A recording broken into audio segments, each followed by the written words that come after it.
লঙ্কা premier লিগে LPL Dambulla সিক্সার্সের হয়ে প্রথম ম্যাচে আলো ছড়াতে পারেননি মোস্তাফিজুর রহমান। দ্বিতীয় ম্যাচে নিজের রূপে ফিরে এসেছেন টাইগার পেসার। তার জ্বলে ওঠার ম্যাচে হেরে গেছে ডাম্বুলা।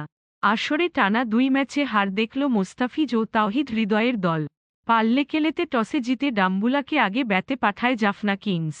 কুশল পেরেরার অপরাজিত 52 বলে 102 রানের ইনিংসে নির্ধারিত ওভার শেষে 2 উইকেটে 191 রান তোলে ডাম্বুলা। 35 বলে 40 রান করেন নুয়ানিদু ফের্নান্দো এবং 23 বলে 33 রানে অপরাজিত থাকেন মার্ক চ্যাপম্যান। টপ অর্ডার ভালো করায় এদিন নামার সুযোগ হয়নি তাওহিদ হৃদয়ের। প্রথম ম্যাচে ক্যান্ডি ফ্যালকনসের বিপক্ষে অবশ্য ব্যর্থ হয়েছেন হৃদয়।